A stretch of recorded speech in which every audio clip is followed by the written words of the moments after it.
Muito boa noite a você que acompanha o São Carlos Agora. Meu nome é Rodrigo Stein.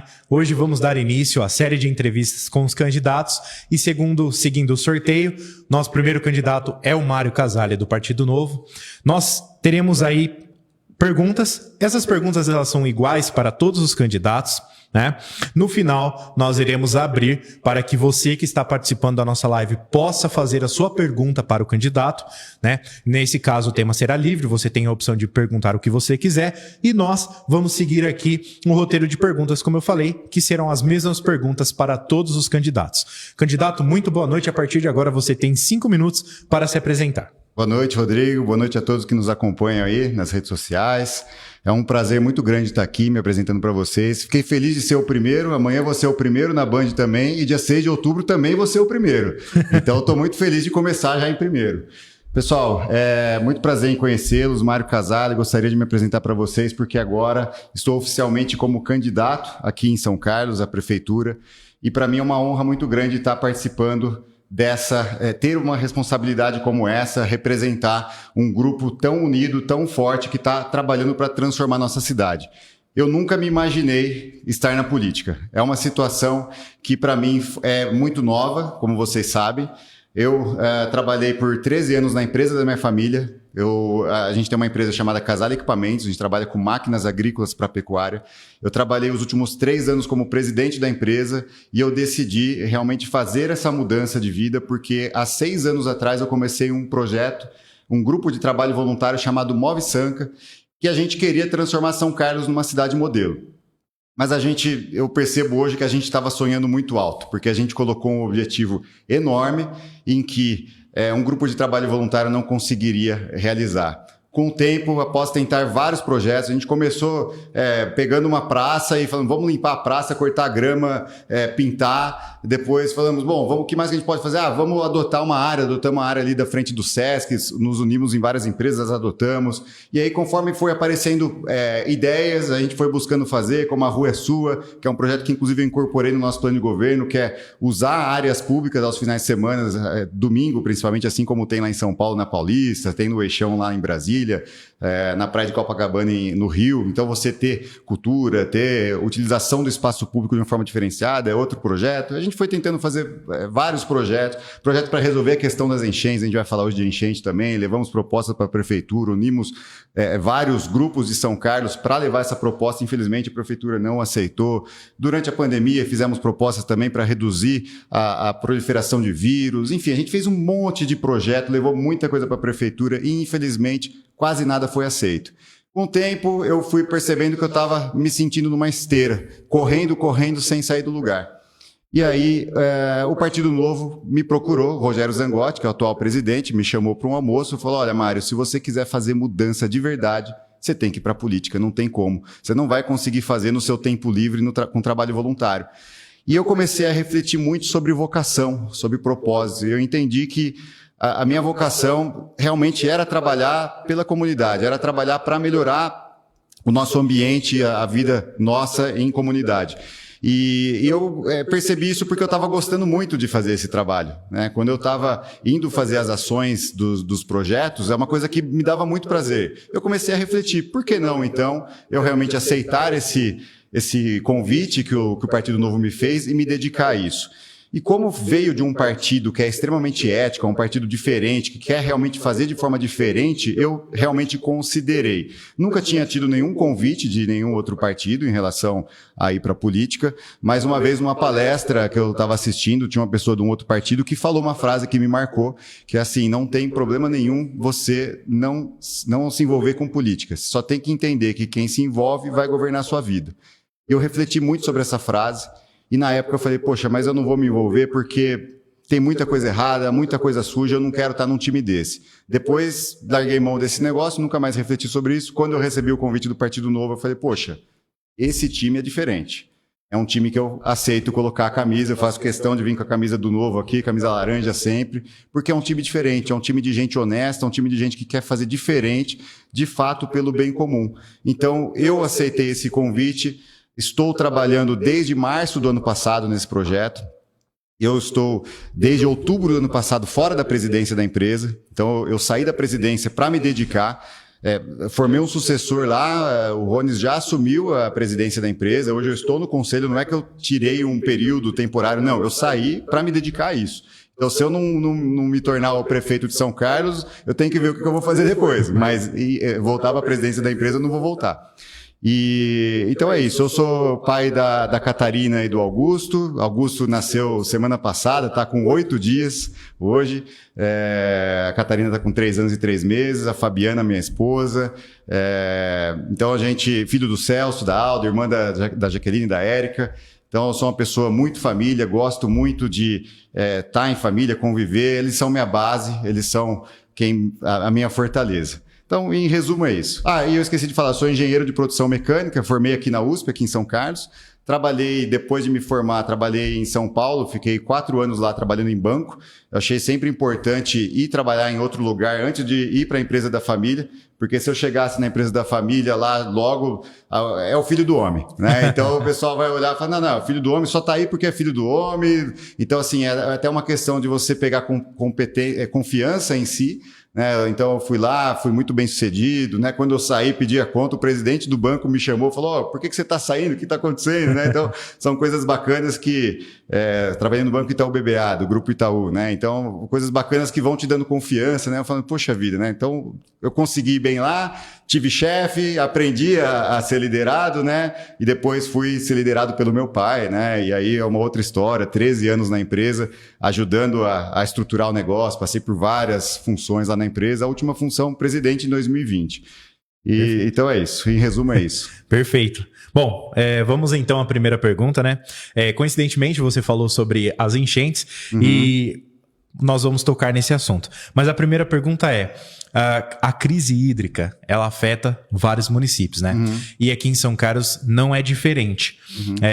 Qual que é o seu diagnóstico sobre esse problema e o que você pretende fazer para resolver essa questão? Falta de água.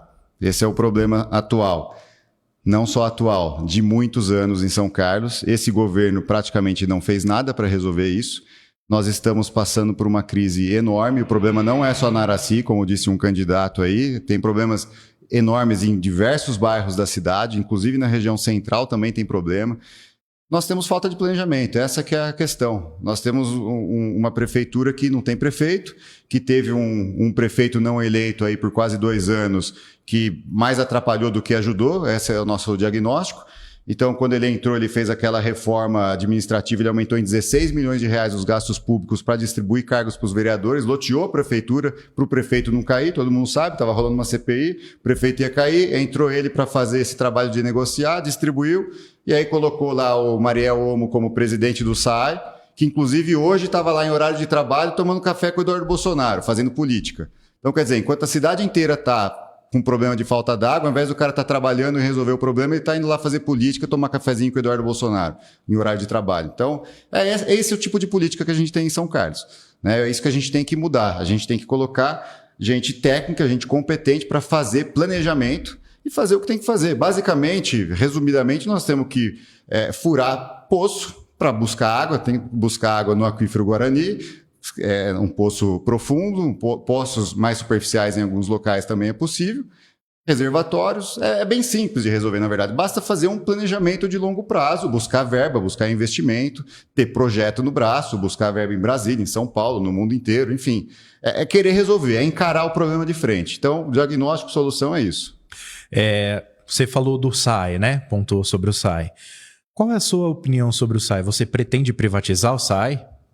Não pretendo privatizar o SAAI, não do jeito que ele está hoje. Primeiro, se a gente pensar um dia em privatizar o SAAI, ele tem que estar muito bom para valer a pena vender, porque ele é dos nossos cidadãos. Você imagina privatizar o SAAI do jeito que ele está hoje, sucateado, não vai valer nada. Então, assim, primeiro de tudo, você não vai vender um carro velho caindo aos pedaços, sendo que você pode deixar ele bonitão, reformar e depois vender se valer a pena. Mas eu não tenho esse diagnóstico hoje, tá? Só para deixar bem claro, não venderia ele do jeito que está. E com certeza não venderei ele no primeiro mandato, tá? Eu acho que assim, a gente tem que primeiro colocar a casa em ordem, botar ele para funcionar legal, fazer planejamento, etc., e depois avaliar. Se for melhor pro cidadão, se for melhor para melhorar a vida do cidadão, se para ficar mais barata a água, para ter saneamento para todo mundo, para ter 100% de esgoto tratado, que São Carlos não tem 100% de esgoto tratado, apesar de falarem isso por aí, não tem, tá? Então, se for melhor para isso, por que não? É uma questão de avaliar. Mas hoje eu não faria. Com relação às enchentes, a gente sabe que a Rumo ela anunciou recentemente que ela concluiu as obras, né, que pretende acabar com as enchentes ali na região do Cristo. Porém, existem outros pontos sensíveis na cidade de São Carlos que ainda podem ter esse problema. O que você pretende, como candidato a prefeito, fazer para resolver o problema em outros pontos da cidade? Perfeito. Rodrigo, primeiro que essa questão da obra do Cristo já deveria ter sido feita há muitos anos, né? Então faltou habilidade de buscar acordo junto à Rumo, ficaram muitos anos brigando na justiça, isso já tinha que ter sido resolvido há muito tempo. Faltava alguém de ir lá de pulso e negociar e resolver essa questão, tá? Então a gente sofreu muito por conta de falta de liderança política em São Carlos. Mas beleza, esse caso está resolvido. O restante, a gente entende que a gente tem que fazer um plano de longo prazo, porque é um problema que existe desde a década de 50. A gente foi lá, como cidade, fechou, ali principalmente na região do Mercadão, fechou o Rio Gregório. Então, o rio, a água busca o leito do rio, não tem para onde ir. O leito está lá, ele enche, porque ele foi fechado. Então, a água enche e isso causa problemas enormes. A gente tem que olhar soluções que envolvem infraestrutura cinza e verde também. Porque hoje, a proposta que existe é só infraestrutura cinza. O que é isso? É piscinão. Basicamente é piscinão. Eles só sabem falar em piscinão. A gente tem que pensar de uma forma mais ampla, uma visão mais sistêmica. A gente tem que fazer microdrenagem, a gente tem que melhorar as galerias que a gente tem na cidade, galeria de água, a gente tem que limpar elas, a gente tem soluções que melhoram muito, soluções simples. Outro dia, por exemplo, várias pessoas mandaram uma que estão usando lá em Maringá, que eles pegam, colocam lá um cesto que vai acumulando a sujeira, retira, com uma manutenção constante você pode melhorar a qualidade das galerias para mantê-las limpas, para conseguir ter vazão de água. E a gente tem que pensar em drenagem macro e micro. Por exemplo, as calçadas nossas, nenhuma delas ou quase nenhuma ela tem drenagem. Então, elas fazem... Drenagem é água entrar, né? Entrar no solo. Então, ao invés de você ter todas as calçadas impermeáveis, por que não você mudar calçadas em diversos locais para a água penetrar? Maior quantidade de árvores. A árvore ela segura a água. Já passou embaixo de árvore depois que choveu de um tempo, ela está pingando ainda. Por quê? Porque ela acumulou água e depois ela continua segurando. Fora a água que ela absorve e vai para a raiz. Então você tem que aumentar a quantidade de árvores, tem que fazer poços de infiltração, aumentar a quantidade de poços de infiltração em casas na região central também, fazer política pública estimulando isso, porque antigamente não era necessário. Hoje, você vai construir uma casa, o seu terreno ele tem que ter a quantidade de água que vai sair dele exatamente a mesma quantidade que tinha no terreno virgem. Isso é legislação. Antigamente não era assim. Então, por que não também a gente estimular, colocar poços de infiltração em locais que é possível, inclusive na calçada, para segurar essa água, para que você não tenha enormes piscinões, como propuseram fazer um piscinão enorme ali onde seria do lado do Parque da Chaminé, aqui pertinho, no caso, né, onde a gente está, um piscinão enorme que depende de bomba e que a gente viu o que aconteceu lá em Porto Alegre, né? Passou muitos anos sem ter o problema, não fizeram a manutenção das comportas, a hora que precisou não estava funcionando. Então, quer dizer, a gente tem que pensar em mais soluções que envolvem natureza e infraestrutura verde, pensar a possibilidade de parques lineares. A gente tem aqui rios que a gente pode fazer parques lineares e que a várzea do rio pode ser utilizada desde que esteja verde como um parque, e a hora que a água sobe, ela deixa você tem que desocupar e aí é um espaço de drenagem. Então você tem que unir as duas coisas, tá? Agora, em resumo, é um planejamento de longo prazo. A gente não vai conseguir resolver isso em uma gestão, em 4 anos, tá? No mínimo em 8 anos de muito trabalho. E aí, isso só para a região central, estou falando aqui, porque a gente tem o Gregório, tem o Simeão, tem o Mineirinho, a gente viu o que aconteceu lá nas últimas chuvas, então tem muita coisa para trabalhar. E São Carlos tem um relevo que ele propicia muito as enchentes, então a gente tem que realmente pensar em soluções sistemicamente abrangentes, com verde e com cinza. Perfeito, candidato. Mudando agora o tema, vamos falar um pouco agora de saúde. Aqui em São Carlos nós temos 3 UPAs. Porém, mesmo assim, há registros de aglomeração nesse atendimento, de postos sempre lotados. Qual que é a sua proposta para melhorar a saúde aqui na cidade de São Carlos? Bom, a gente tem que trabalhar primeiro com revisão dos processos dentro da saúde. Tem muito processo ineficiente. Processo que eu digo é assim: a pessoa chega, ela tem que abrir um cadastro, ela tem que passar para lá, depois vai para lá. Tudo um processo, um fluxo de coisas que tem que acontecer para fazer um exame, depois vai ter que ir no outro lugar para pegar um remédio. O fluxo é muito grande. A pessoa muitas vezes fica perdida, indo para um lado e para o outro, sendo que você poderia simplificar isso, inclusive os processos. Então tem que reduzir esses processos para agilizar o atendimento.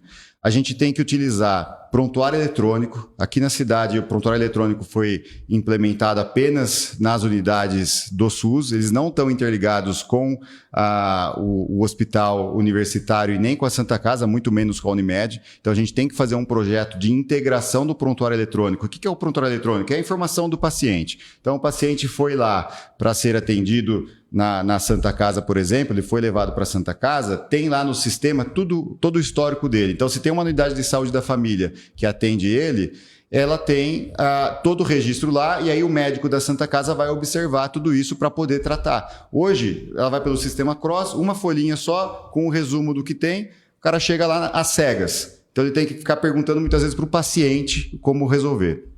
Bom, nós temos que verificar a capacidade da infraestrutura, de repente até construir mais uma UPA, mas isso tem que ser muito bem avaliado. Eu não vou fazer promessas vazias aqui. Acho que os outros políticos já chega de promessa vazia que esses caras fazem o tempo todo, né? O Ayrton, quando saiu candidato, falou que ia fazer uma creche por mês. O Neto, que agora os dois estão juntos, falou que ia fazer ônibus a R$2. Então essas promessas vazias, populistas, isso eu não vou fazer de forma alguma. Então eu entendo assim, a gente tem que olhar a infraestrutura, entender aonde que precisa de investimento, como por exemplo, em Água Vermelha, eu estava lá outro dia, o pessoal reclamando, poxa vida, precisa aumentar a infraestrutura aqui, precisa ter mais médicos, mais enfermeiras, ampliar o atendimento. Tem gente do lado de Água Vermelha tendo que vir ser atendido aqui na cidade, né, aqui na região central.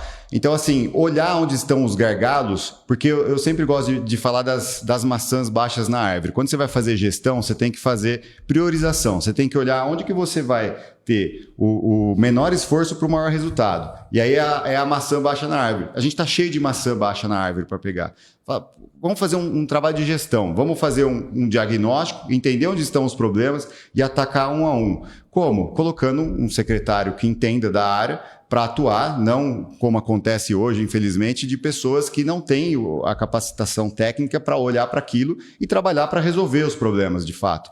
Entendeu? Então, gestão é isso. Você tem que colocar, fazer diagnóstico, estabelecer os indicadores para chegar de uma situação atual para uma situação futura, estabelecer meta para esses indicadores e acompanhar, seja o indicador acompanhamento semanal, mensal, diário, e acompanhar. O gestor tem que estar lá todo dia acompanhando, vendo o que está sendo feito, colocando ações para resolver os problemas, fazer projetos, se não são ações de curto prazo, projetos mais longos.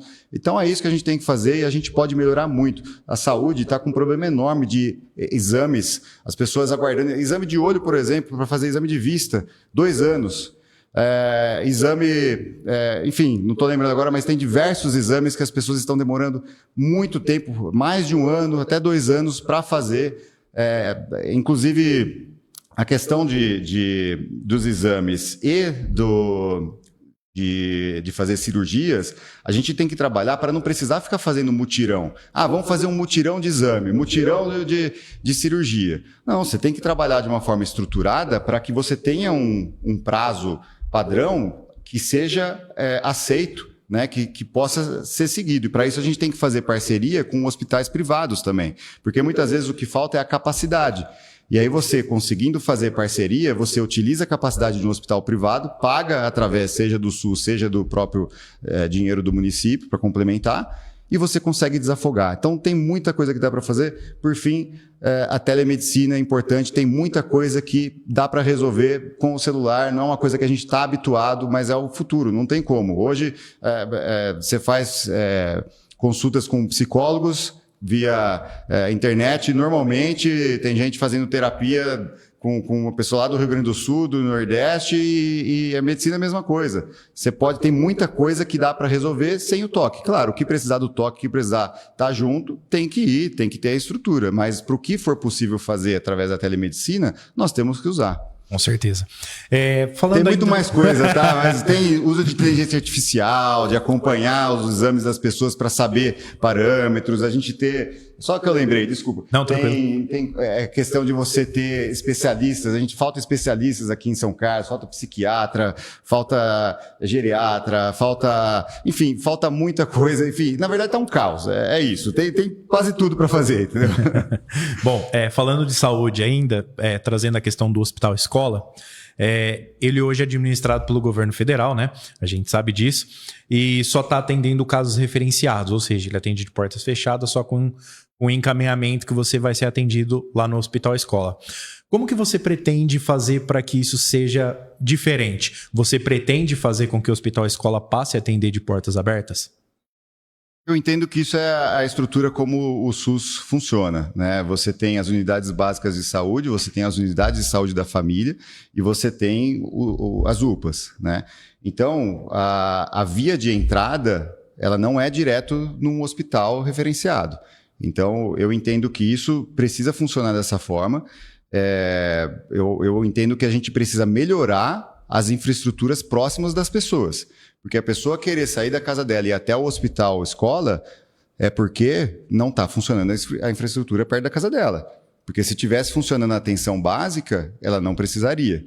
Então, esses encaminhamentos, eles precisam acontecer de forma estruturada para não ficar o caos, né? Antigamente, a Santa Casa era porta aberta, era complexo para caramba de administrar. Eu sei que muita gente fala, poxa, mas na época eu ia lá e tal, mas a questão é, você tem que ter uma gestão estruturada para fazer funcionar perto de casa. Então, a unidade de saúde da família é uma coisa que a ação preventiva é extremamente importante. A gente quer ampliar muito as unidades de saúde da família. Porque quando você trabalha na prevenção, principalmente doenças crônicas, você consegue, inclusive, reduzir muito custo para o município, para a saúde e aumentar a longevidade das pessoas. Então, essa parte preventiva ela é muito importante.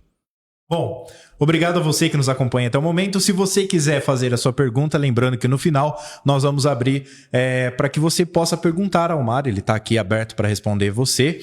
Mande a sua mensagem no nosso WhatsApp, é o 99963-6036, que ao final nós vamos fazer a sua pergunta para o Mário Casale. Mudando agora um pouco o tema, vamos falar um pouco de segurança agora. A gente sabe que o município ele tem um papel importante na segurança da população. Qual que é a sua proposta na área de segurança para a população de São Carlos? Legal, Rodrigo. A gente precisa aumentar muito a guarda municipal. Claro que a segurança é de responsabilidade do Estado. No entanto, a Guarda Municipal ela pode e deve fazer o papel porque, infelizmente, o Estado não dá conta e a Prefeitura, na minha visão, precisa investir nisso e investir muito mais. A gente ficou muitos anos sem ter nenhuma nova contratação. Agora foi aberta, se não me engano, são 52 vagas, né, que foram abertas, que em breve teremos novos guardas municipais, mas ainda são muito poucos, então a gente tem que estruturar muito melhor isso, aumentar, não sei te falar qual que é o número, mas no mínimo dobrar do que está hoje, tá?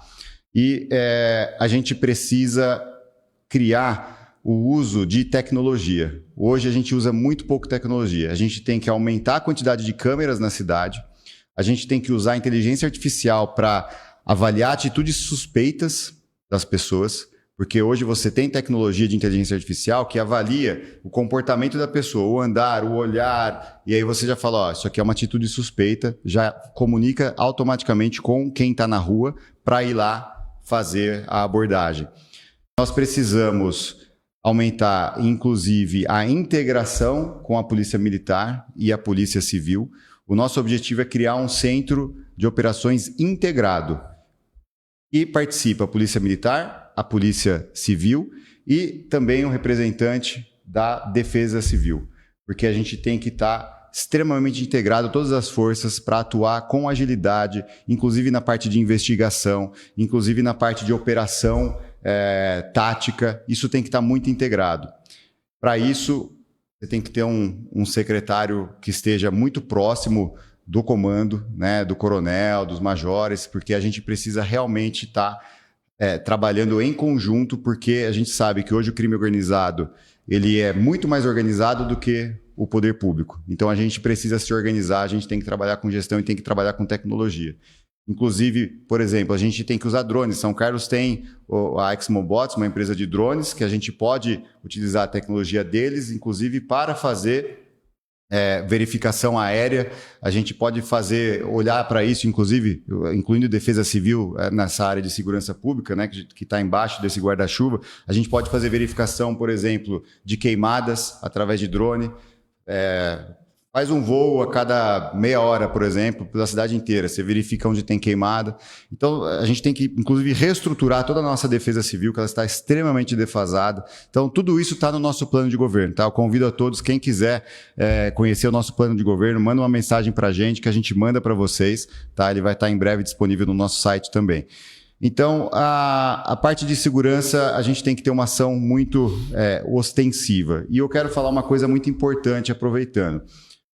A gente tem que mudar leis federais para resolver a questão de segurança. Hoje, o policial, o guarda militar, ele tem muita dificuldade em realizar flagrante, ele tem muita dificuldade na audiência de custódia e ele tem muita dificuldade, portanto, de prender o bandido. O que está acontecendo é que os bandidos hoje estão com muito mais direito do que a gente que está aqui precisando ser defendido pela polícia. A defesa dos bandidos está muito grande. Isso é devido a muitos anos de esquerda no poder que fizeram esse trabalho de proteção enorme e que tirou a nossa liberdade. Então hoje está muito difícil. A gente precisa colocar deputados federais, senadores, que vão trabalhar para mudar isso. Então, é por isso que, inclusive, é muito importante que as pessoas se atentem bem em quem que vai votar para prefeito.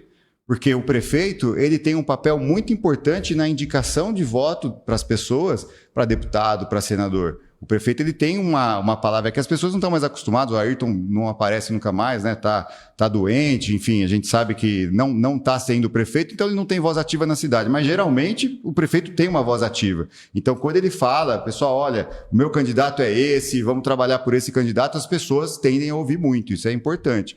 Então, tenham atenção, nós temos que mudar isso. E a gente sabe que nós temos hoje 2 candidatos, um que é de esquerda declarado e o outro que é de esquerda escondidinho, né? Um que é o PT, do Newton Lima, que é quem fez acontecer essas leis todas que estão deixando a gente em insegurança, e o outro que é o Neto Donato, que começou com o PT, né? Trabalhou por quase 6 anos com o Newton, depois com o Barba. Hoje, o vice dele, o Roselei Françoso, foi muitos anos do PT, foi vereador pelo PT. Então, por isso que eu falo que é a esquerda escondidinho. Hoje eles estão tudo se vestindo de verde e amarelo, né? Querendo se falar que são verde e amarelo, que são de direita e tal, mas são de esquerda escondidinho ali, agora quer se fingir. Então é o seguinte, se você quer realmente fazer mudança, o Partido Novo é o único partido que vai enfrentar isso de verdade, porque partido do Centrão tá tudo deixando a coisa acontecer, eles não estão enfrentando as coisas lá em Brasília. Bom, ainda trazendo a questão da segurança, um assunto pertinente que está ligado a isso é a questão da área social, né? A gente notou que teve um grande aumento de quantidade de moradores de rua, né, em situação de rua e principalmente de pedintes nos cruzamentos. Como que você, sendo prefeito, pretende combater ou melhorar essa situação, tanto para quem está em situação de rua, quanto para o morador de São Carlos? Nós temos um problema gravíssimo, não é só em São Carlos, é no Brasil inteiro, é claro. A pandemia aumentou muito isso. O problema é um problema de saúde pública, um problema mental. Ele é menos econômico e mais um problema mental, emocional, porque essas pessoas que vão para a rua, ou elas já começaram a usar drogas, geralmente elas usam drogas, a grande maioria, né? Drogas ou álcool, enfim, são viciadas. Na sua maioria, elas ou saíram de casa, já drogadas e foram para a rua e é uma fuga que elas têm, ou elas primeiro saíram de casa em fuga, porque não conseguiam suportar a situação em que estavam e não conseguiu pedir ajuda para ninguém devido à situação emocional, foram para a rua e lá na rua encontraram uma saída na droga, no álcool, etc. É raro você achar um que não usa nada, né? Ou que seja um morador de rua de fato porque é um problema só econômico. A maioria não é, a maioria é emocional. Então, a gente precisa trabalhar na raiz. A gente precisa convencer essas pessoas, porque hoje não podemos simplesmente pegar e levar em algum lugar, mas convencer com um assistente social, convencer essas pessoas a ir para um local. A gente entende que a gente tem que fazer um trabalho com essas pessoas para que elas saiam do vício. É muito difícil, todo mundo sabe disso, mas trabalhar para que elas saiam do vício, inclusive com medicamento, com terapias, e substituam o vício pelo trabalho. Elas precisam começar a trabalhar, elas precisam criar uma nova rotina. Então, a gente entende que tem que estar fora da cidade, uma chácara. A gente tem aqui São Carlos, a Divina Misericórdia, por exemplo, né, que fica no Aracê de Santo Antônio. Se não me engano, eles têm 3 locais diferentes. Mas eles não fazem o tratamento. É um local onde eles vão para lá, não tem trabalho, não tem um grande tratamento. Eles trabalham muito com a fé, que é uma instituição católica. E a gente entende que a gente tem que ampliar, inclusive a prefeitura ajuda, manda recurso para eles, né? Mas eu não vejo como efetivo hoje. A gente precisa realmente fazer essas pessoas trabalharem na cura, começarem a trabalhar. Então eu entendo que a gente tem que buscar opções de emprego. Eu visualizo, por exemplo, que essas pessoas que hoje depredam a cidade, elas podem passar a cuidar da zeladoria da cidade. Elas podem passar a varrer rua, elas podem passar a pintar a praça, a cortar a grama, cortar o mato. Então, você substitui elas, porque elas precisam recuperar a autoestima delas. Essas pessoas não têm mais autoestima. Então, elas precisam sair do vício, recuperar a autoestima, ter uma nova rotina que provavelmente envolva a fé, né? Eu acho que a fé, no fim, ela é muito importante, não é obrigatório, mas aqueles que forem religiosos, trazer para a fé, até porque ajuda muito na cura do vício. E aí se reintegrar à sociedade. Essas pessoas precisam ser levadas de volta para suas famílias, ocorrer uma reintegração. Claro que para isso você tem que ter uma equipe multidisciplinar, psicólogo, terapeuta, enfim, tem muita gente, médico, muita gente para trabalhar, assistente social, para trabalhar para fazer isso acontecer. E aí, no final, a gente deve recuperar 1 de cada 4. Infelizmente, é esse o número que eu tenho ouvido por aí, em diversos locais, porque é muito difícil. Mas nós temos que atuar. Nós temos que trabalhar, não pode deixar do jeito que está, deixar essas pessoas na rua do jeito que estão. É uma situação precária, tanto para elas, quanto para todos nós, que sofremos, inclusive, com violência, porque a pessoa está drogada, ela está querendo resolver o vício dela, ela vai roubar, ela vai querer, fazer violência, ela está fora de si, né? Então, em resumo, é isso. Você vê que eu sou um cara bem detalhista, né? Não sei se eu estou tomando muito tempo aí para responder as coisas. Vamos seguindo. O importante é esclarecer para a população, né? Bom, vamos mudar um pouco o tema agora, nós vamos falar um pouco de educação. O que o senhor pretende fazer, né? Qual que é o que você pretende trazer para a educação da cidade de São Carlos? Qual que é o seu projeto, principalmente na área da educação? Legal. Rodrigo, a gente precisa fazer uma transformação muito grande na educação de São Carlos. Tanto do ponto de vista de infraestrutura, melhorar a condição para os professores, melhorar a condição das escolas para os alunos, infraestrutura, quanto a gente ter os professores a quantidade correta, né? Esse ano começou as aulas e não tinha os professores disponíveis. Inclusive o prefeito foi lá, fez um vídeo, conseguiram um momento que ele estava bem para fazer um vídeo lá, fizeram um vídeo dele falando que estava tudo bem, que a merenda estava boa, que tem professor para todo mundo, está tudo em ordem. Eu fiz um vídeo denunciando, falando que não era verdade, porque eu tinha relatos de vários apoiadores nossos, que são professores, falando que estava sim faltando professores.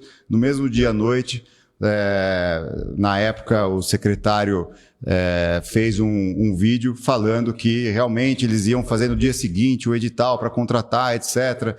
Então, assim, mostrando o total caos que essa prefeitura viveu sob a liderança do Neto Donato, né? É caos para tudo quanto é lado. Então, a gente precisa ter professores para atuar dentro de sala de aula e treinar muito bem esses professores, fazer uma capacitação muito forte, um treinamento, para que eles usem as melhores práticas de ensino. Hoje, nós temos alunos que estão chegando no ensino fundamental, no segundo ciclo do ensino fundamental, ainda sem saber ler e escrever. O aluno ele tem que sair do segundo ano do ensino fundamental já sabendo ler e escrever. Essa é a fase de alfabetização. 8, 9 anos ele tem que estar sabendo ler e escrever. E isso não está acontecendo em São Carlos. Então, o que tem que fazer? Tem que melhorar a base. O que está acontecendo dentro da sala de aula? A gente precisa de metodologias, a gente precisa de treinamento desses professores dentro das metodologias e a gente tem que checar a qualidade. Como que a gente vai checar isso? Indicadores. Prova. Vamos estabelecer provas para essas crianças fazerem a cada 3 meses, para a gente checar quais são as classes que estão tendo os melhores resultados, prova padrão, quais são as classes que estão tendo os melhores resultados para que os professores sejam convidados para trabalhar no centro de formação dos professores, para estabelecer as melhores práticas, para depois treinar os demais professores. Então, em resumo, é isso que a gente tem que fazer e isso deu muito certo lá em Joinville, a prefeitura do Partido Novo. É a prefeitura hoje, o prefeito mais bem avaliado do país. Ele tem 93% de aprovação, para você ter uma ideia. Tanto que ele já está com, se eu não me engano, 68% das intenções de voto lá em Joinville. As cidades do entorno que conhecem bem a administração, os prefeitos também já estão muito bem cotados, né? Então, convido todos a vocês a conhecerem um projeto lá de Joinville. Inclusive, eu fui lá, passei uma semana lá em Curitiba e a gente foi conhecer de perto vários projetos, porque a gente tem que buscar referência. Esse projeto que eu estou te falando da educação, boa parte dele veio de Joinville, que hoje, entre cidades de 500, 600 mil habitantes, é a cidade do país com o melhor nível de educação fundamental. Candidato, trazendo um pouco, ampliando um pouco, na verdade, né? Eu gostaria de saber a sua opinião sobre a escola cívico-militar. A gente sabe que ela tá ligada a nível estadual, né, ao governo do estado, mas eu gostaria de saber, eu e os nossos telespectadores, gostaríamos de saber a sua opinião sobre isso. O senhor pretende trazer algum projeto para São Carlos? Pretende implantar isso para cá? Qual é a sua opinião com relação a esse assunto? Eu acho que é bem-vindo. Eu acho que a gente tem um problema muito grande nas escolas de disciplina. A escola cívico-militar, ela tem dentro da monitoria, esse modelo de escola cívico-militar que está sendo discutido, ele tem dentro da monitoria você ter os militares para trabalhar, né? Não é dentro da sala de aula. Então, é um modelo que ele precisa ser aprovado pela Associação de Pais e Mestres, inclusive os alunos participam. Então, toda a comunidade participa dessa decisão. E eu vejo que é bem-vindo. Se a comunidade entender que é bom, que vai fazer bem para eles, eu entendo que tem que ser implantado, porque nós temos um problema gravíssimo de disciplina. É claro que isso também vem devido à má formação dessas crianças no ensino, desde do infantil para o fundamental, que estamos tendo falhas, né? Inclusive, aproveitando, nós queremos estabelecer aqui que as escolas sejam um centro da comunidade, para que sejam utilizadas também aos finais de semana, para que os pais se aproximem, porque é muito importante que os pais se aproximem para entender o que está acontecendo nas escolas, para melhorar as notas dos filhos e que eles entendam qual é o papel deles na educação dos filhos. Então, a gente vai criar um conceito que é escola de pais. Escola, até tem que olhar no plano de governo o nome que ficou, acho que é escola de família, escola da família, não lembro bem, agora vou olhar o nome no plano de governo, mas o conceito é trazer a família para perto da escola, os pais para próximos da escola, e inclusive para que eles tenham trocas de experiências, para você criar um espaço e eles também terem aulas para aprender o que eles podem fazer para melhorar na educação dos filhos em casa, para ajudar eles na parte de ensino, né? Como que eles, a questão de lição de casa, qual que é o papel deles dentro de casa para ajudá-los na educação dos filhos. Muito bem, candidato. Vamos mudar um pouco o tema, né, da nossa pergunta agora, vamos falar um pouco de transporte público. A gente tem aí propostas de transporte público com tarifa zero aos finais de semana, né?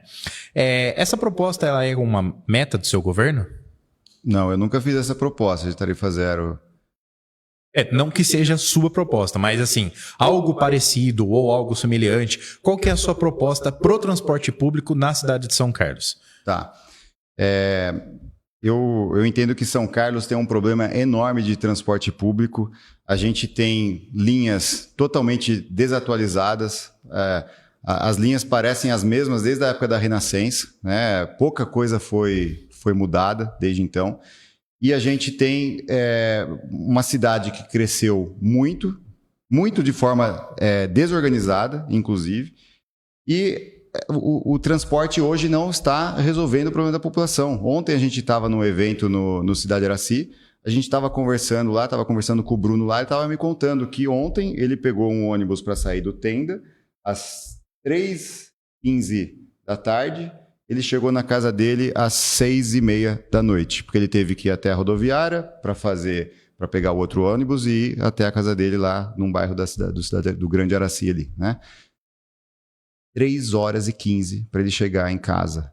Claro, ele falou, mas é sempre assim? Não, é que provavelmente por causa das obras na cidade, que a prefeitura resolveu fazer obra esse ano, né? Resolveu trabalhar um pouquinho, estão fazendo obra na cidade inteira. Aí os ônibus tudo com dificuldade de se locomover na cidade, né? Da forma com muito trânsito, etc. Provavelmente por isso aumentou. Mas ele falou que 2 horas é normal.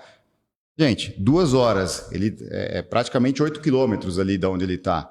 Se ele tivesse ido a pé, ele tinha chego muito antes, né? Então, é uma loucura você pensar isso. Então, a cidade precisa revisar isso, a cidade precisa colocar vans, está no nosso projeto, a gente colocar mais opção de transporte. A gente tem que quebrar esse monopólio, a gente precisa colocar vans aqui na cidade para que tenha mais giro, porque quando você coloca uma van, como ela cabe menos pessoas, você coloca ela girando mais vezes. Então, em locais onde, por exemplo, você passa a cada 1 hora, você poderia passar a cada meia hora, cada 20 minutos, entendeu? Então, a gente precisa dar mais opção para as pessoas e a gente tem que fiscalizar o contrato. Eu acredito hoje que esse contrato ele não está sendo fiscalizado, a gente ouve falar de muito atraso, as evidências são enormes. Então, assim, o contrato prevê pontualidade, o contrato prevê número de ônibus, se eu não me engano, são 96 ônibus que tem na cidade, que tem que ser mantido. Não tenho certeza desse número, mas tem lá tudo certinho, pontualidade e tal. Então, eu entendo que ele não está sendo fiscalizado, porque se ele tivesse, a gente não teria tanto problema como a gente está tendo hoje. Então, é encarar de frente esse problema, porque a população está sofrendo muito. Com relação agora ao lazer, entretenimento e cultura, qual que é o seu projeto para a população? Tá. Bom, a gente tem em São Carlos muitas oportunidades de aumentar a cultura para a população com artistas locais, fazer mais eventos com artistas locais, a gente viabilizar a iniciativa privada para fazer parcerias, para utilizar espaços públicos como praças, por exemplo, facilitar isso, porque a gente tem muitas praças onde não acontece evento nenhum, muitos locais que poderiam acontecer eventos, então a gente quer mapear quais são os locais que podem acontecer mais eventos, porque São Carlos a gente ouve muita reclamação das pessoas de que falta muita coisa para fazer, principalmente para os jovens. Então a gente quer fazer um mapeamento de locais e criar, entender a demanda com eles, o que seria ideal para eles, que eles gostariam de ter de atividades e estabelecer um projeto, porque a gente quer que as pessoas sejam mais felizes na nossa cidade. Esse que é, no final, o objetivo final do projeto é felicidade. A gente tem que viver aqui na cidade com mais felicidade, né? Então a gente tem que ouvir muito a população, tem que estar muito próximo. Então aproveito para dizer que a gente vai criar um programa chamado Fala São Carlos. Nesse programa, é um programa que eu trouxe baseado num outro programa, eu fui muito criativo no nome, porque o programa chama Fala Curitiba, lá em Curitiba. Eu achei tão legal esse programa que eu falei, não, eu vou colocar o mesmo nome, mas Fala São Carlos. Por quê? A gente quer ouvir as pessoas de São Carlos de forma próxima. Para quê? Para a gente tomar as decisões do nosso orçamento junto, ouvindo a população, através de votação, inclusive, ouvindo as associações de bairro, as entidades que já estão organizadas para representar outras pessoas, para que a gente faça uma coisa participativa. Porque muitas vezes o que a gente percebe é que o governo ele não ouve, ele não está atento às demandas reais da sociedade, porque os caras estão atrás de politicagem, Então, atrás de ficar fazendo aqueles acordos entre eles lá, ficam olhando para o próprio umbigo, mas não ouve a população. Então, a gente vai colocar um programa realmente forte, inclusive colocando vans ou, enfim, veículos com pessoas que vão estimular as pessoas a participar nas comunidades, nas periferias, para realmente convidar para tomar decisões de forma conjunta e fazer o que é melhor para a população. O senhor é a favor ou contra os rodeios? Os rodeios? Eu sou a favor do rodeio desde que não tenha nenhum maltrato animal. Eu entendo que dá para fazer rodeio sem maltrato animal, então eu sou a favor de ter sem maltrato animal. Bom, candidato, a gente está se encaminhando agora para o final, né? Vou fazer a última pergunta antes de abrir. Já está no final? Cara, passou rápido. Antes de abrir para os nossos telespectadores, né? Quais políticas você pretende adotar para garantir moradia digna e acessível para a população menos favorecida em São Carlos? Bom, a gente precisa ter mais programas para trazer moradias junto ao governo federal e estadual, tá? Então, o que foi feito até agora foram só anúncios, né? Esse governo, a gente não viu nada, só anúncios foram lá, fizeram um cadastro de 17 mil pessoas. Agora a gente tem cadastro. Poxa, podia ter feito pelo menos digital, né? Fizeram todo mundo ir lá no Milton Laio, ficar numa fila enorme, sol, perdendo tempo de emprego, muitas vezes de trabalho, enfim, né? Podia ter feito capital da tecnologia, né? Não dá para fazer nada digital, mas enfim, tem lá o cadastro dessas pessoas. Então, quer dizer, nós temos 17 mil famílias que estão demandando moradia. Então a gente tem que trabalhar para trazer mais esses programas, pegar para resolver, né? Onde que vai ser o local? Vamos escolher o local, vamos atrás da verba no governo do estado, vamos atrás da verba no governo federal, buscar financiamento para que fique mais barato para essas pessoas. E o principal, que você não me perguntou nada sobre isso, eu vou te falar que para mim o principal programa para melhorar as moradias da pessoa é dar emprego bom para ela. Porque com dinheiro ela consegue contratar aluguel, ela consegue comprar casa. O melhor programa é emprego. Nós temos que trazer mais empregos para as pessoas. São Carlos hoje não tem um distrito industrial. Se você quiser vir estabelecer uma indústria, a minha família, por exemplo, tem uma indústria, eu estava trabalhando lá até outro dia, como eu te falei, hoje eu estou no conselho. A gente quer ampliar a empresa, a gente quer, inclusive é real, a gente vai ampliar, a gente está, né, já temos um espaço adquirido e tal, mas a gente estava procurando espaço. Não, eu tenho que comprar uma fazenda e transformar numa área industrial. Eu não acho um local para colocar a minha empresa em São Carlos. Tanto que quantas empresas foram para Ibaté? Quantas foram? Inúmeras. Hoje eu estava conversando com um amigo meu, né? Ele estava me falando, olha, eu fui para Ibaté, vários outros amigos meus que eram de São Carlos foram para Ibaté porque lá eles deram condição para ter emprego. E aí, você acha que alguém vai sair lá do Cidade Araci para ir numa empresa trabalhar lá em Ibaté? Pode ser que alguns vão, mas é difícil, né? É longe pra caramba, vai um bom tempo. Então, assim, por que não está lá no SEAT? Né? Então, a forma como o SEAT foi estabelecido lá atrás pela gestão PT fez com que hoje o SEAT esteja parado, sem conseguir colocar empresas lá por um problema junto ao Ministério Público, por conta do Cerrado que virou. Mas por que cresceu lá o Cerrado? Porque fizeram de uma forma estruturada muito ruim, em que as empresas pegaram as áreas, se comprometiam a fazer o prédio, etc. Não fazia, ficava por isso mesmo, aí cresceu, ficou lá abandonado. Então, quer dizer, foi muito mal feito. E nós temos que resolver isso, porque São Carlos precisa atrair indústrias para cá. Então, nós temos que atrair indústrias, nós temos que fazer um link fazer uma conexão entre o que as indústrias precisam e o que está se oferecendo de cursos na cidade. Eu vou te dar um exemplo. Eu estive em Pompeia, eu gosto muito de ir buscar referências, né? Assim como eu fui buscar referência em Joinville, em Curitiba, em São José dos Campos, em Indaiatuba, eu fui em Jundiaí, eu fui em muitas cidades buscar referências para trazer coisas para São Carlos, para o nosso plano de governo. Porque eu entendo que a gente não tem que reinventar a roda. Se já tem um monte de cidades, tem mais de 30 mil cidades no mundo inteiro, está todo mundo testando coisa o tempo todo. A gente tem que buscar o que já está funcionando, trazer para cá e adaptar. Certo? Então é assim que faz as boas políticas públicas, baseadas em evidências. A gente não tem que ficar tirando da cachola. A não ser que seja uma coisa muito inovadora, tipo, vamos usar a inteligência artificial. Beleza. Aí você pode inovar porque você não tem tantos lugares fazendo isso, certo? Então tá. Eu fui lá em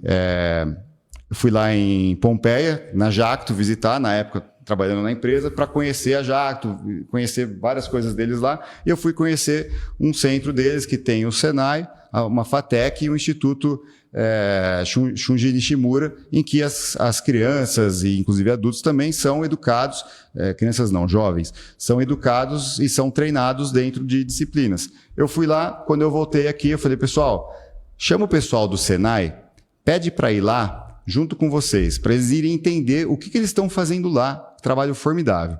Eles foram lá, voltaram e juntos já estabeleceram um programa. Na sexta-feira, não essa última, outra, teve a formatura dos primeiros alunos do curso de solda do Senai, um curso específico. A gente contratou alguns desses alunos lá para Casale e isso nasceu o quê? De uma visita que eu fui lá e aí o que aconteceu? Um monte de jovens, que tem alguns que tinham 17 anos, né, adolescentes, mas já fizeram 18 anos, fizeram o curso, hoje estão com uma profissão, porque a gente entendeu que precisa fazer essa conexão do que precisa de fato, porque não adianta eu ter um emprego lá disponível, eu não consigo preencher essa vaga porque quem está formando as pessoas não estão formando o que o mercado está precisando. Então nós temos que fazer isso de uma forma ampla. Estou dando um exemplo do caso da minha empresa. Quantas coisas a gente não pode fazer aqui em São Carlos para ajudar essas pessoas a conseguirem emprego? Perfeito, candidato. Muito obrigado pelas suas respostas com relação às nossas perguntas. Obrigado. Agora nós vamos abrir, né, para a participação do pessoal que está acompanhando a gente. E vou perguntar aqui, gostaria que o senhor respondesse de uma forma mais resumida, tá? Tá. A Luciana Cristina, ela está acompanhando a gente aqui, ela disse o seguinte: a respeito das enchentes na cidade, o senhor tem algum plano para ajudar os comerciantes do centro que estão sempre sendo prejudicados? Olha, no plano de governo a gente não colocou nada em relação a isso, tá? O que a gente entende que a gente tem que fazer para os comerciantes, a primeira coisa é ajudá-los a estruturar uma forma de, enquanto não é resolvido o problema das enchentes, que vai demorar alguns anos, eles possam se proteger de uma forma mais eficaz. Inclusive, eu trabalhei num projeto chamado Enchente Zero, do Move Sanca, aquele grupo de trabalho voluntário que eu te falei. A gente criou um projeto, a gente conseguiu unir mais de 130 pessoas, gente de direita, de esquerda, gente especialista técnico, para propor para a prefeitura uma resolução de longo prazo. A gente propôs, tem inclusive quem quiser procurar lá no YouTube, procura Manifesto Enchente Zero. No dia do meio ambiente de 2022, se eu não me engano, a gente fez a entrega do nosso manifesto para a prefeitura de São Carlos. O Tundizi, professor Tundizi participou e falou que iria implementar, que ele achava uma boa ideia, etc. Depois disso, nada aconteceu, tá? Era um plano, na verdade, de longo prazo. Quem quiser conhecer lá, tem todo um manifesto onde a gente explica tudo certinho que a gente entende que tem que fazer, que é incluir no plano plurianual, colocar o percentual de orçamento para resolver e tudo mais. Nesse projeto, eu levei para a USP, a professora Janaína Mascarenhas, uma ideia de levar para os alunos pensarem em soluções para proteger as lojas do centro, para criar um padrão. Falar, olha, aqui é um padrão criado por São Carlos para melhorar, porque cada um vai buscando um serralheiro, não sei quem, para melhorar, para ter essa proteção, tá? E aí, isso acabou como foi? Alunos lá da USP, não teve nada de muito prático que criaram. Foi uma boa iniciativa, eles fizeram durante 6 meses, eles pensaram em projetos, não teve nada de muito prático que foi levado à prática.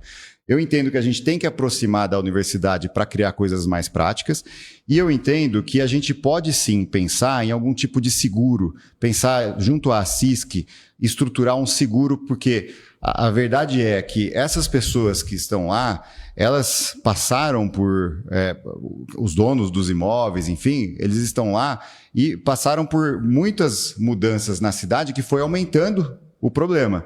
Então, eu entendo que a prefeitura pode ajudar a estruturar, sim, um tipo de um seguro. Eu falei que não está no plano de governo porque não é uma proposta, mas eu entendo que é uma coisa para a gente discutir, né? A gente está sempre aberto para discutir, que poderia ser, inclusive, discutido junto à CISC, um projeto como esse, para que quando uma loja seja mais prejudicada, você possa ter esse seguro para resolver. Agora, o que eu penso que seria interessante legal, vai aderir ao seguro, então você tem que ter mecanismos de proteção que estão validados pela cidade para conter enquanto a gente não consegue, conter a água, né? Enquanto a gente não consegue resolver de fato o problema na raiz, né?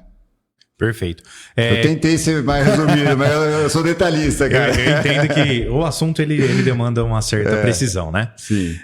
Pelo nosso horário, eu consigo fazer só mais uma pergunta, né, dos nossos telespectadores. Inclusive, agradeço você por estar participando, por estar perguntando, né? Nós iremos depois atentamente olhar todas as respostas, depois iremos atentar-se ao que foi comentado, mas nós vamos aqui então a pergunta agora da Natália, né? Ela perguntou assim para o candidato: a respeito aos recaps, né? O recapeamento da cidade de São Carlos, qual que é a sua proposta? Você tem algum plano para que seja feito algo na cidade com relação aos buracos, ao recap? Existe uma proposta no seu plano de governo com relação a isso? Sim, bom... o recap. Primeiro, a gente entender que não é só em ano de eleição que tem que trabalhar na cidade, né? Mostrar serviço na cidade. Tem que fazer todos os anos. E a gente entende que a gente precisa melhorar muito o acompanhamento do nosso asfalto, para que quando haja já um pequeno buraco, isso seja resolvido rápido. Nós vamos ter ou um aplicativo ou o próprio via WhatsApp para a pessoa mandar uma foto de onde tem o buraco, mandar a localização para que a prefeitura já receba a informação lá e já possa colocar numa lista de prioridade, porque a gente vai ter uma empresa contratada para manutenção, tá? Então, que não vai ser a mesma empresa que faz o asfalto novo, porque aí ela não tem interesse de ter uma boa manutenção. Então, nós vamos contratar uma empresa para manutenção. Porque o que acontece? Formou um buraquinho, começa a chover, a água vai infiltrando, o carro vai passando em cima, vai tirando pedra, e aí isso vai aumentando, vai danificando roda de ônibus, dos carros, vai acidente com motocicleta, bicicleta, etc.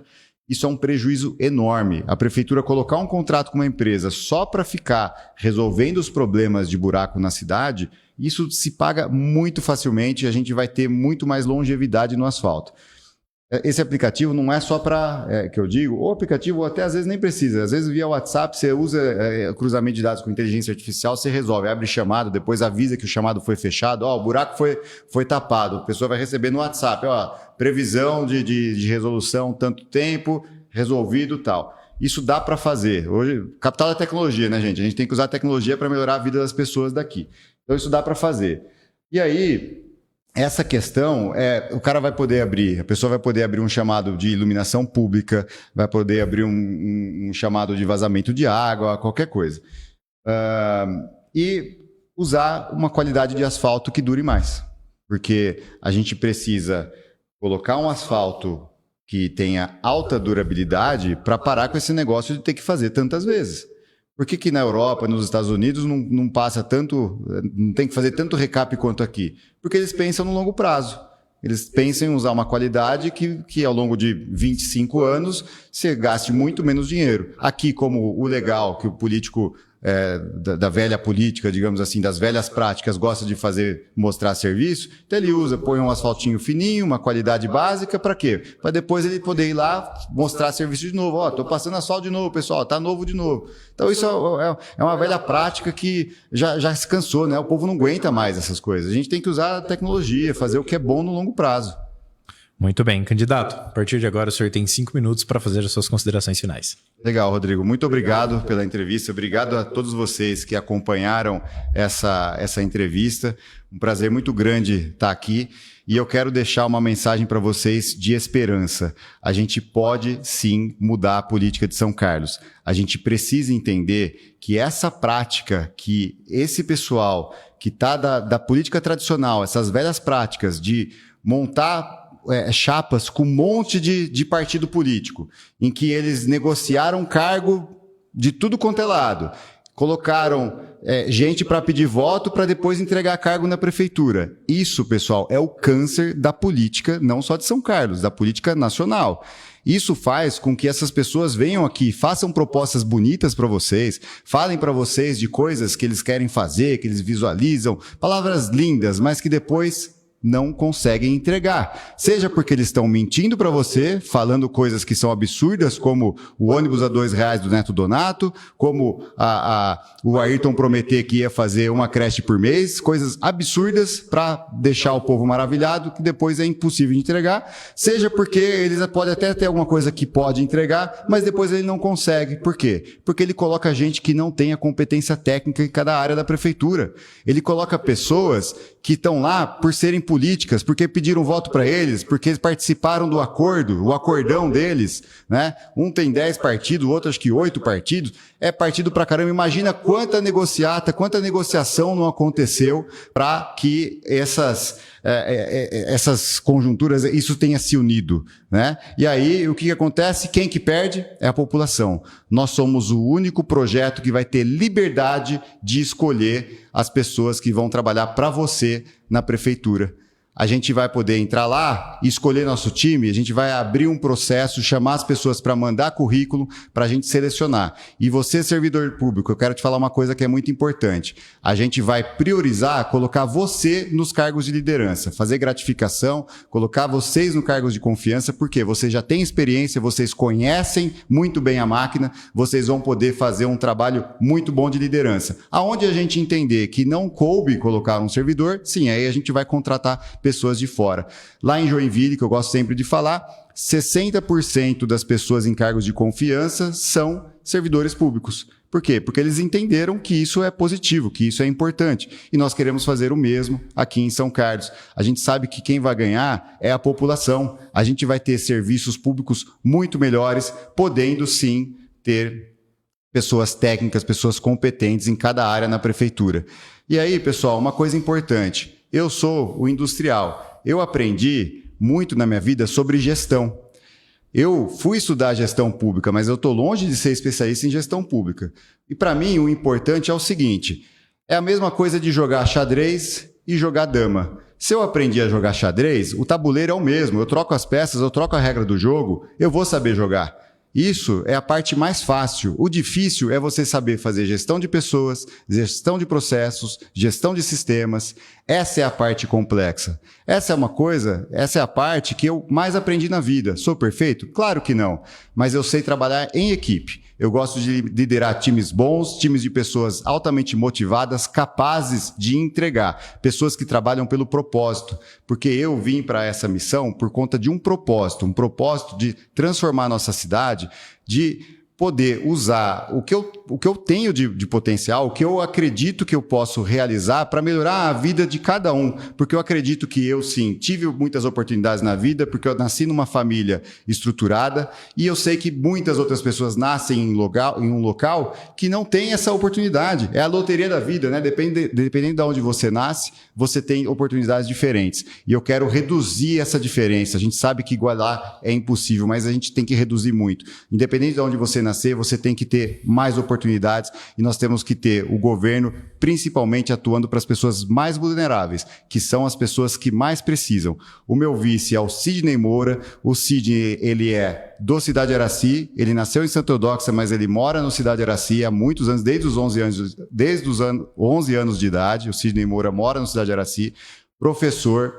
Há 15 anos, foi conselheiro tutelar, então ele conhece muito bem as demandas em relação às crianças, é responsável pela nossa parte de política pública para crianças e adolescentes, e ele entende muito bem as demandas da periferia. Então eu quero dizer para vocês que o nosso projeto é para fazer uma São Carlos que vai ser melhor para todos, que todos nós vamos ser muito mais felizes aqui, e eu tenho uma fé inabalável e uma firmeza de propósito de que nós vamos chegar lá. No dia 6 de outubro, 30 na cabeça, nós vamos fazer o M. 30 na cabeça, faz o M, galera. Vamos junto.